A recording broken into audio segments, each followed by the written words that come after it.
मेरे प्यारे छात्रों, अब नए सेशन में आपका प्रवेश हो रहा है। बहुत सारे छात्र नया कॉलेज की जो लाइफ है वो उसमें आएंगे और अपने सभी छात्रों को, चाहे पुराने हों चाहे नए हों, और ख़ासकर नए छात्र जो अभी आ रहे हैं उनके लिए वीडियो है, लेकिन आशीर्वाद सभी को है। सभी को उनके भविष्य के लिए मेरा आशीर्वाद है और शुभकामनाएं हैं।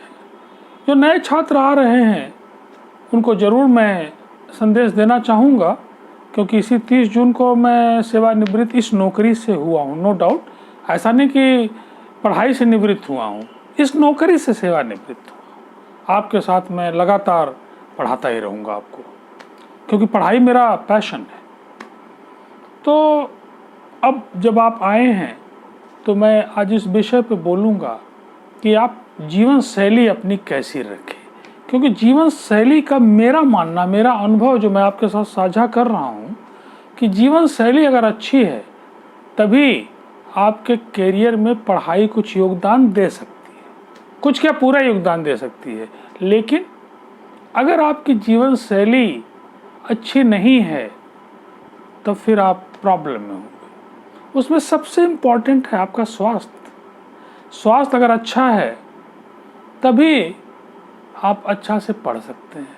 अब सवाल अच्छा स्वास्थ्य के लिए दो तरह की बातें हैं। एक तो मानसिक आप मजबूत हो और शारीरिक रूप से भी आप रुग्ण न हो, और तभी आपकी पढ़ाई सुचारू गति से चलेगी और जिसका रिजल्ट आपको मिलेगा। सवाल है कि जीवन शैली में क्या क्या करें। मैं अपने अनुभव को, जो गलतियां हुई हैं और जो नहीं हुई हैं, उनसे सीखते हुए मैं साझा कर रहा हूँ।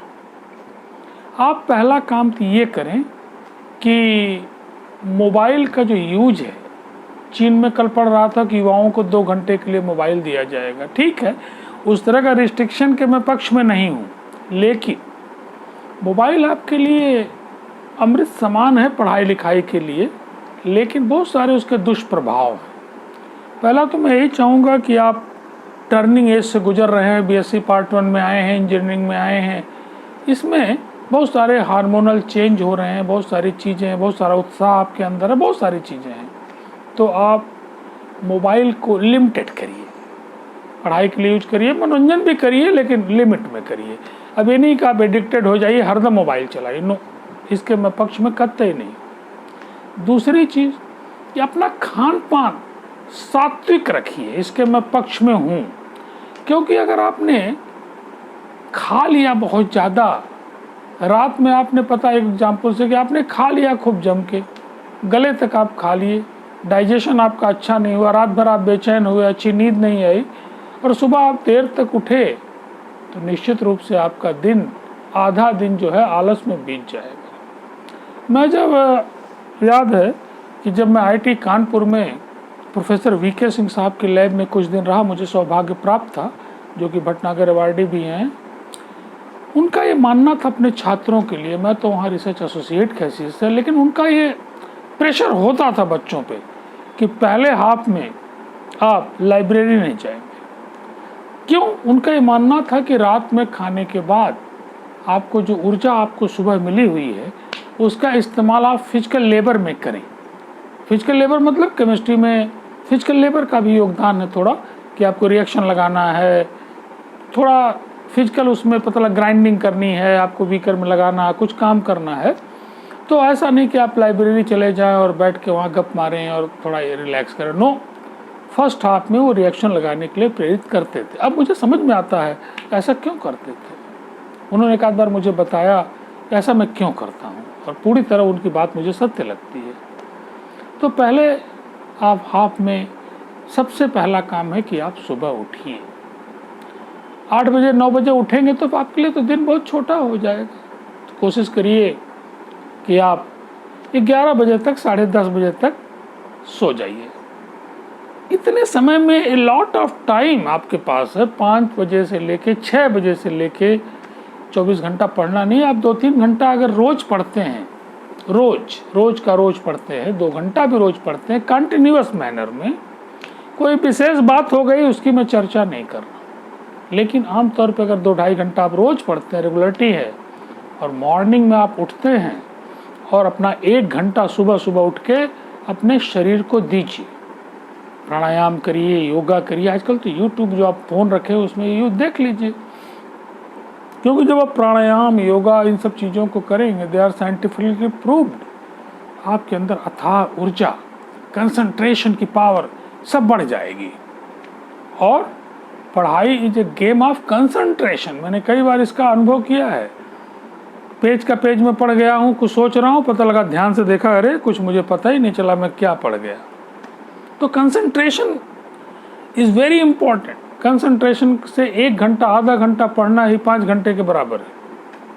5 घंटा पढ़ना बिना कंसंट्रेशन के समय की बर्बादी, स्वास्थ्य की बर्बादी है। कंसंट्रेशन आएगा कैसे?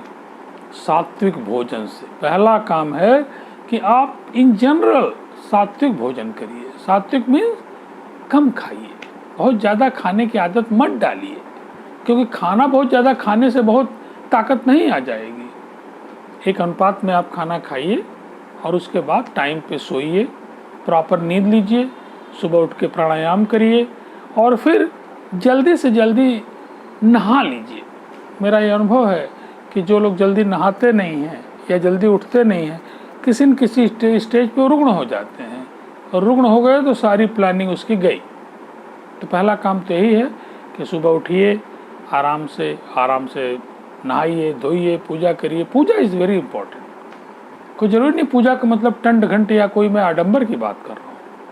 एक ऑलमाइटी जो गॉड है या कोई शक्ति है, प्राकृतिक शक्ति जो भी है, उस पर विश्वास करते हुए अपने काम को करिए।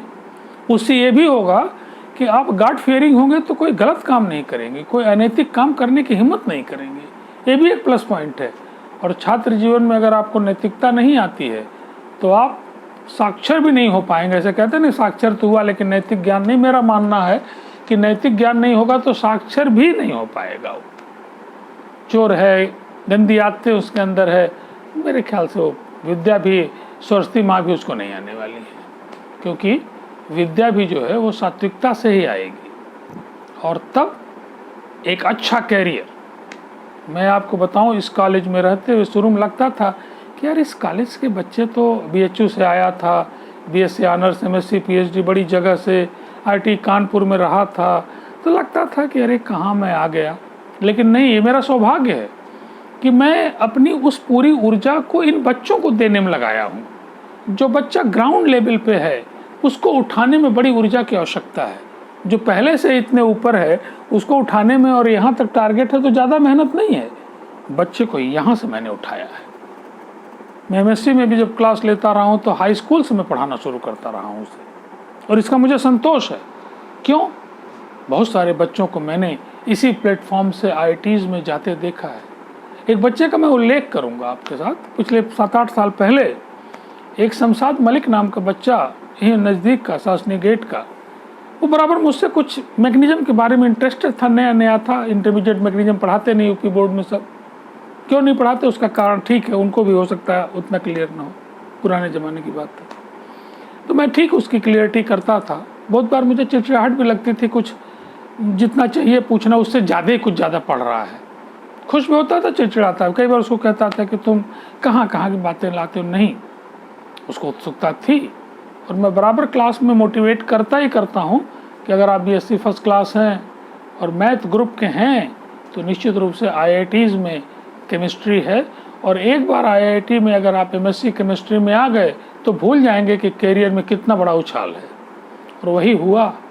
उस शमशाद मलिक ने BSc की तैयारी के बाद IIT रोपड़ से जब मुझे मिला, हो IIT रोपड़ से उसने MSc की JRF निकाला।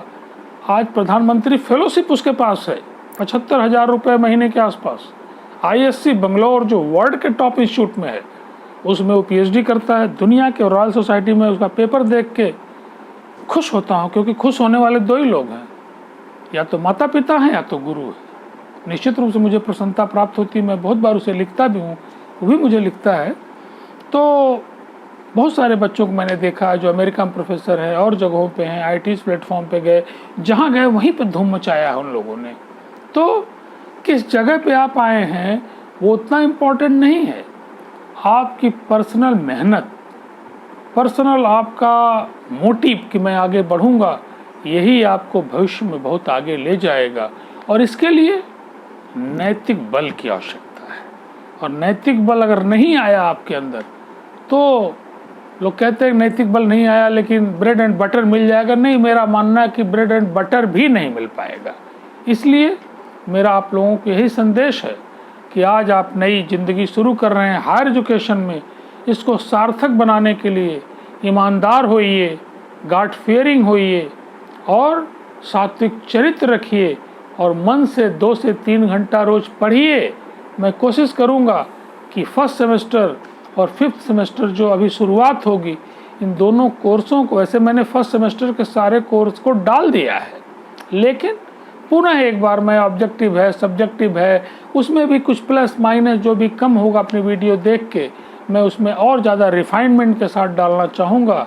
और आपका आह्वान करता हूँ कि आप मेरी वीडियो को निश्चित रूप से देखिए, कमेंट भी लिखिए, क्वेश्चन भी पूछिए, मोस्ट वेलकम है।